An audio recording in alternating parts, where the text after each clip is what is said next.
नमस्कार दोस्तों, कालजयी तृतीया में आप सभी का स्वागत है। आज मैं लेकर आई हूँ कलम के सिपाही मुंशी प्रेमचंद द्वारा रचित कहानी कफन। यह कहानी है गरीबी की मार झेल रहे बाप बेटे घीसू और माधव की। इंसानों द्वारा बनाए गए इंसानियत के सारे पैमाने उनकी गरीबी व कामचोरी के सामने ध्वस्त हो जाते हैं। कहानी का अंत अपने पीछे कई सुलगते सवाल छोड़ जाती है। आइए सुनते हैं। झोपड़े के द्वार पर बाप और बेटा दोनों एक बुझे हुए अलाव के सामने चुपचाप बैठे हुए हैं और अंदर बेटे की जवान बेबी बुधिया प्रसव वेदना से पछाड़ खा रही थी। रह रहकर उसके मुंह से ऐसी दिल दहला देने वाली आवाज़ निकलती थी कि दोनों कलेजा थाम लेते थे। जाड़ों की रात थी। प्रकृति सन्नाटे में डूबी हुई। सारा गांव अंधकार में लय हो गया था। घीसू ने कहा, मालूम होता है बचेगी नहीं। सारा दिन दौड़ते हुए हो गया, जा देख तो आ। माधव चिढ़कर बोला, मरना ही है तो जल्दी मर क्यों नहीं जाती? देख कर क्या करूं? तू बड़ा बेदर्द है। साल भर जिसके साथ सुख चैन से रहा, उसी के साथ इतनी बेवफाई। तो मुझसे तो उसका तड़पना और हाथ पांव पटकना नहीं देखा जाता। चमारों का कुनबा था और सारे गांव में बदनाम। घीसू एक दिन काम करता तो 3 दिन आराम करता। माधव इतना कामचोर था कि आध घंटे काम करता तो घंटे भर चीलम पीता। इसलिए उन्हें कहीं मजदूरी नहीं मिलती थी। घर में मुट्ठी भर भी अनाज मौजूद हो तो उनके लिए काम करने की कसम थी। जब 2-4 फाके हो जाते तो घीसू पेड़ पर चढ़कर लकड़ियाँ तोड़ लाता और माधव बाजार में बेच आता। और जब तक वह पैसे रहते दोनों इधर उधर मारे मारे फिरते। गांव में काम की कमी न थी। किसानों का गांव था। मेहनती आदमी के लिए 50 काम थे, मगर इन दोनों को उसी वक्त बुलाते जब 2 आदमियों से एक का काम पाकर भी संतोष कर लेने के सिवा और कोई चारा न होता। अगर दोनों साधु होते तो उन्हें संतोष और धैर्य के लिए संयम और नियम की बिल्कुल ज़रूरत न होती। यह तो इनकी प्रकृति थी। विचित्र जीवन था इनका। घर में मिट्टी के 2-4 बर्तन के सिवा कोई संपत्ति नहीं। फटे चीथड़ों से अपनी नग्नता को ढांके हुए जिए जाते थे। संसार की चिंताओं से मुक्त, कर्ज से लदे हुए, गालियां भी खाते, मार भी खाते, मगर कोई गम नहीं। दीन इतने की वसूली की बिल्कुल आशा न रहने पर भी लोग इन्हें कुछ न कुछ कर्ज दे देते थे। मटर आलू की फसल में दूसरों के खेतों से मटर या आलू उखाड़ लाते और भून भान कर खा लेते, या 10-5 ऊख उखाड़ लाते और रात को चूसते। घीसू ने इसी आकाश वृत्ति से 60 साल की उम्र काट दी और माधव भी सपूत बेटे की तरह बाफी के पदचिन्हों पर चल रहा था, बल्कि उसका नाम और भी उजागर कर रहा था। इस वक्त भी दोनों अलाव के सामने बैठकर आलू भून रहे थे, जो कि किसी के खेत से खोद लाए थे। घीसू की स्त्री का तो बहुत दिन हो गए देहांत हो गया था। माधव का ब्याह पिछले साल हुआ था। जब से यह औरत आई थी उसने इस खानदान में व्यवस्था की नींव डाली थी और इन दोनों बेगैरतों का दोजख भरती रहती थी। जब से वह आई यह दोनों और भी आराम तलब हो गए थे, बल्कि कुछ अकड़ने भी लगे थे। कोई कार्य करने को बुलाता तो निर्ब्याज भाव से दोगुनी मजदूरी मांगते। वही औरत आज प्रसव वेदना से मरी जा रही थी और यह दोनों शायद इसी इंतजार में थे कि वह मर जाए तो आराम से सोएं। घीसू ने आलू निकालकर छीलते हुए कहा, जाकर देख तो क्या दशा है उसकी। चुड़ैल का फिसाद होगा और क्या, यहाँ तो ओझा भी 1 रुपया मांगता है। माधव को भय था कि वह कोठरी में गया तो घीसू आलूओं का बड़ा भाग साफ कर देगा। बोला, मुझे वहाँ जाते डर लगता है। डर किस बात का है, मैं तो यहाँ हूँ ही। तो तुम ही जाकर देखो ना। मेरी औरत जब मरी थी तो मैं 3 दिन तक उसके पास से हिला तक नहीं, और फिर मुझसे ल जाएगी कि नहीं। जिसका मुँह कभी नहीं देखा उसका उघड़ा बदन देखूँ, उसे तन के सुध भी तो न होगी। मुझे देख लेगी तो खुलकर हाथ पाँव भी न पटक सकेगी। मैं सोचता हूँ कोई बाल बच्चा हुआ तो क्या होगा। सोंठ, गुड़, तेल, कुछ भी तो नहीं है घर में। सब कुछ आ जाएगा, भगवान दे तो। जो लोग अभी तक पैसा नहीं दे रहे हैं वे ही कल बुलाकर पैसा देंगे। मेरे 9 लड़के हुए, घर में कभी कुछ न था, मगर भगवान ने किसी न किसी तरह बेड़ा पार ही लगाया। जिस समाज में रात दिन मेहनत करने वालों की हालत उनकी हालत से बहुत कुछ अच्छी न थी, और किसानों के मुकाबले में वे लोग जो किसानों की दुर्बलताओं से लाभ उठाना जानते थे कहीं ज़्यादा संपन्न थे, वहाँ इस तरह की मनोवृत्ति का पैदा हो जाना कोई अचरज की बात न थी। हम तो कहेंगे घीसू किसानों से कहीं ज़्यादा विचारवान था, और किसानों के विचार शून्य समूह में शामिल होने के बदले बैठकबाजों की कुत्सित मंडली में जा मिला था।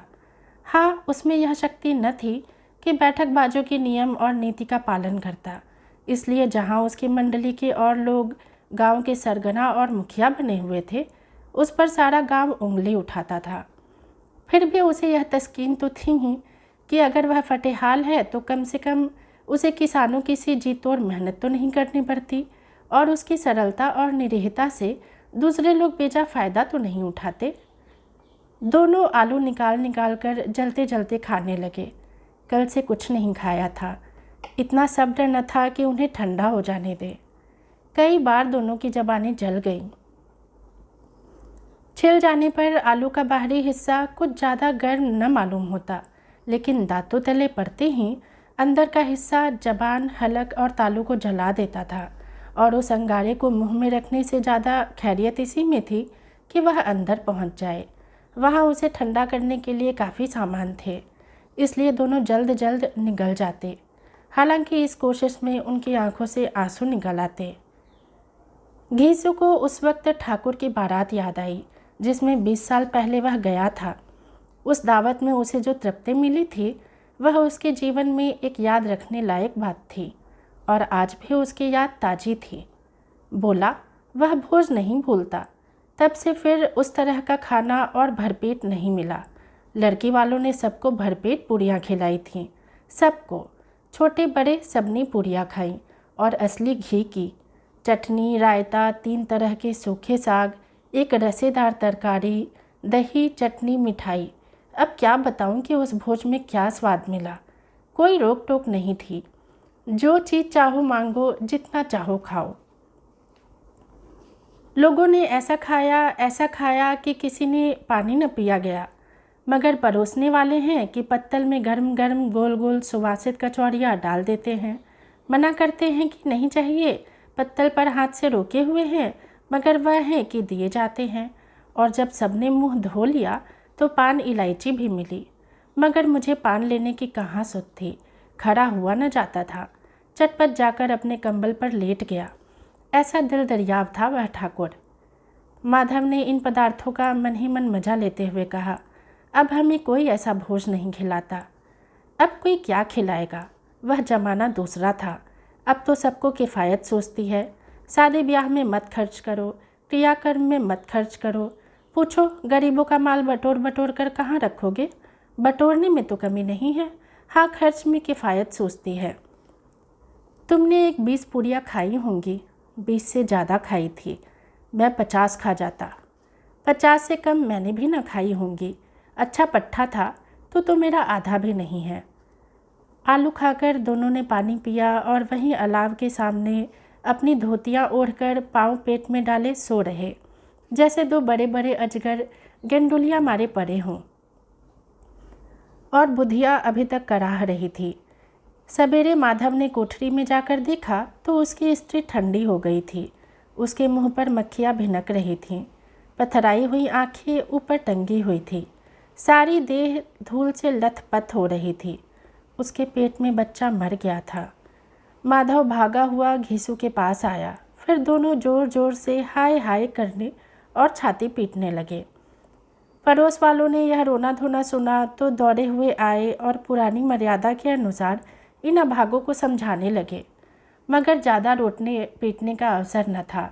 कफन की और लकड़ी की फिक्र करनी थी। घर में तो पैसा इस तरह गायब था जैसे चील के घोंसले में मांस। बाप बेटे रोते हुए गांव के जमींदार के पास गए। वह इन दोनों की सूरत से नफरत करते थे। कई बार उन्हें अपने हाथों से पीट चुके थे, चोरी करने के लिए, वादे पर काम न आने के लिए। पूछा, क्या है बे घिसुआ, रोता क्यों है? अब तो तू कहीं दिखलाई भी नहीं देता, मालूम होता है इस गांव में रहना नहीं चाहता।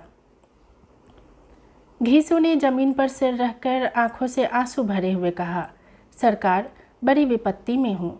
माधव की घरवाली रात को गुजर गई। रात भर तड़पती रही सरकार।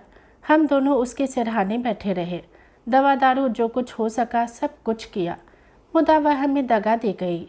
अब कोई एक रोटी देने वाला भी न रहा मालिक, तबाह हो गए, घर उजड़ गया। आपका गुलाम हूँ, अब आपके सिवा कौन उसकी मिट्टी पार लगाएगा? हमारे हाथ में तो जो कुछ था वह सब तो दवा दारू में उठ गया। सरकार ही की दया होगी तो उसकी मिट्टी उठेगी। आपके सिवा किसके द्वार पर जाऊं? जमींदार साहब दयालु थे, मगर घीसू पर दया करना काले कंबल पर रंग चढ़ाना था। जी में तो आया कह दे, चल दूर हो यहाँ से। यो तो बुलाने से भी नहीं आता, आज जब गरज पड़ी तो आकर खुशामद कर रहा है। हरामखोर कहीं का, बदमाश। लेकिन यह क्रोध या दंड का अवसर न था। जी में कुढ़ते हुए 2 रुपए निकालकर फेंक दिए, मगर सांत्वना का एक शब्द भी मुंह से न निकला। उसकी तरफ ताका तक नहीं, जैसे सिर का बोझ उतारा हो। अब जमींदार साहब ने 2 रुपए दिए तो गांव के बनिए महाजनों को इनकार का साहस कैसे होता? घीसू जमींदार के नाम का ढिंढोरा भी तो पीटना जानता था। किसी ने 2 आने दिए, किसी ने 4 आने। 1 घंटे में घीसू के पास 5 रुपए की अच्छी रकम जमा हो गई। कहीं से अनाज मिल गया, कहीं से लकड़ी, और दोपहर को घीसू और माधव बाजार से कफन लाने चले। इधर लोग बांस वास काटने लगे। गांव की नर्मदिल स्त्रियां आकर लाश देखती थी और उसकी बेकसी पर 2 बूंद आंसू गिराकर चली जाती थीं। बाजार में पहुंचकर घीसू बोला, लकड़ी तो उसे जलाने भर मिल गई है, क्यों माधव? माधव बोला, हाँ लकड़ी तो बहुत है, अब कफन चाहिए। तो चलो कोई हल्का सा कफन ले ले। हाँ और क्या, लाश उठते उठते रात हो जाएगी, रात को कफन कौन देखता है? कैसा बुरा रिवाज है कि जिसे जीते जी तन ढकने को चिथरा भी ना मिले, उसे मरने पर नया कफन चाहिए। कफन लाश के साथ जल ही तो जाता है, और क्या रखा रहता है? यही 5 रुपए पहले मिलते तो कुछ दवा दारू कर लेते। दोनों एक दूसरे के मन की बात तार रहे थे। बाजार में इधर उधर घूमते रहे, कभी इस बाजार की दुकान पर गए, कभी उसकी दुकान पर। तरह तरह के कपड़े, रेशमी और सूती देखे, मगर कुछ जचा नहीं। यहाँ तक कि शाम हो गई, तब दोनों न जाने किस दैवी प्रेरणा से एक मधुशाला के सामने जा पहुँचे और जैसे किसी पूर्व निश्चित व्यवस्था से अंदर चले गए। वहाँ जरा देर तक दोनों असमंजस में खड़े रहे। फिर घीसू ने गद्दी के सामने जाकर कहा, साहू जी, एक बोतल हमें भी देना। उसके बाद कुछ चिखौना आया, तली हुई मछली आई और दोनों बरामदे में बैठकर शांतिपूर्वक पीने लगे। कई कुंजिया ताबड़तोड़ पीने के बाद दोनों सरूर में आ गए। घीसू बोला, कफन लगाने से क्या मिलता, आखिर जल ही तो जाता, कुछ बहू के साथ तो न जाता। माधव आसमान की तरफ देखकर बोला, मानो देवताओं को अपनी निष्पापता का साक्षी बना रहा हो। दुनिया का दस्तूर है, नहीं लोग ब्राह्मणों को हजारों रुपए क्यों दे देते हैं? कौन देखता है परलोक में मिलता है या नहीं? बड़े आदमियों के पास धन है, फूके, हमारे पास फूकने को क्या है? लेकिन लोगों को क्या जवाब दोगे? लोग पूछेंगे नहीं कफन कहाँ है? घीसू हंसा, अभी कह देंगे कि रुपए कमर से खिसक गए, बहुत ढूंढा मिले नहीं। लोगों को विश्वास ना आएगा, लेकिन फिर वही रुपए देंगे। माधव भी हंसा अपनी अनपेक्षित सौभाग्य पर। बोला, बड़ी अच्छी थी बेचारी, मरी तो खूब खिला पिलाकर। आधी बोतल से ज़्यादा उड़ गई। घीसू ने 2 सेर पूड़ियाँ मंगाई, चटनी, अचार, कलेजियाँ। शराब खाने के सामने ही दुकान थी। माधव लपक कर 2 पत्तलों में सारे सामान ले आया। पूरा 1.5 रुपया खर्च हो गया, सिर्फ थोड़े ही पैसे बचे रहे। दोनों इस वक्त इस सान में बैठे पूड़ियाँ खा रहे थे कि जैसे जंगल में कोई शेर अपना शिकार उड़ा रहा हो। न जवाबदेही का खौफ था, न बदनामी की फिक्र। इन सब भावनाओं को उन्होंने बहुत दिन पहले ही जीत लिया था। घीसू दार्शनिक भाव से बोला, हमारी आत्मा प्रसन्न हो रही है, तो क्या उसे पुण्य न होगा? माधव ने श्रद्धा से सिर झुकाकर तस्दीक दी। जरूर से जरूर होगा। भगवान तुम अंतर्यामी हो, उसे बैकुंठ ले जाना। हम दोनों हृदय से आशीर्वाद दे रहे हैं। आज जो भोजन मिला वह कभी उम्र भर न मिला था। एक क्षण के बाद माधव के मन में शंका जागी। बोला, क्यों दादा, हम लोग भी एक न एक दिन वहीं जाएंगे ना?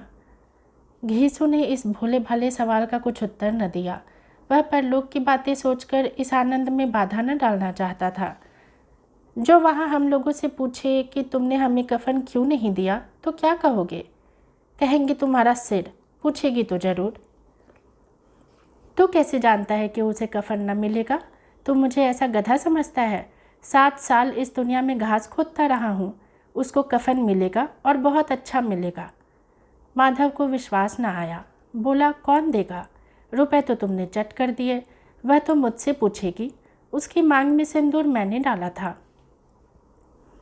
घीसू गर्म होकर बोला, मैं कहता हूँ उसे कफन मिलेगा, तुम मानता क्यों नहीं?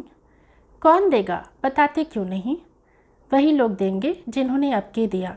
हाँ, आपके रुपए हमारे हाथ न आएंगे। जो जो अंधेरा बढ़ता जाता था और सितारों की चमक तेज होती थी, मधुशाला की रौनक भी बढ़ती जाती थी। कोई गाता था, कोई डींग मारता था, कोई अपने संगी के गले लिपटा जाता था, कोई अपने दोस्त के मुंह में कुल्हड़ लगाए देता था। वहाँ के वातावरण में सरूर था, हवा में नशा। कितने तो यहाँ आकर एक चुल्लू में मस्त हो जाते थे। शराब से ज़्यादा यहाँ की हवा उन पर नशा करती थी। जीवन की बाधाएं यहाँ खींच लाती थी और कुछ देर के लिए वह भूल जाते थे कि वे जीते हैं या मरते हैं, या न जीते हैं न मरते हैं। और यह दोनों बाप बेटे अब भी मज़े ले लेकर चुस्कियाँ ले रहे थे। सबकी निगाहें इनकी ओर जमी हुई थी। दोनों कितने भाग्य के बली हैं। पूरी बोतल बीच में है। भरपेट खाकर माधव ने बची हुई पूरियों का पत्तल उठाकर एक भिखारी को दे दिया, जो खड़ा इनकी ओर भूखी आंखों से देख रहा था और देने के गौरव, आनंद और उल्लास का अपने जीवन में पहली बार अनुभव किया। घीसू ने कहा, ले जा, खूब खा और आशीर्वाद दे। जिसकी कमाई है वह तो मर गई, मगर तेरा आशीर्वाद उसे जरूर पहुँचेगा। रोए रोए से आशीर्वाद दो, बड़ी गाढ़ी कमाई के पैसे हैं। माधव ने फिर आसमान की तरफ देखकर कहा, वह बैकुंठ में जाएगी दादा, बैकुंठ की रानी बनेगी। घीसू खड़ा हो गया और जैसे उल्लास की लहरों में तैरता हुआ बोला, हाँ बेटा, बैकुंठ में जाएगी। किसी को सताया नहीं, किसी को दबाया नहीं। मरते मरते हमारी ज़िंदगी की सबसे बड़ी लालसा पूरी कर गई।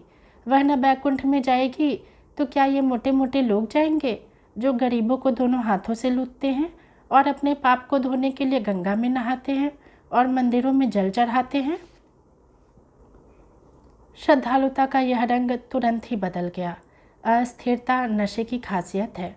दुख और निराशा का दौरा हुआ। माधव बोला, मगर दादा, बेचारी ने जिंदगी में बड़ा दुख भोगा। कितना दुख झेल कर मरी। वह आंखों पर हाथ रखकर रोने लगा, चीखे मार मार कर।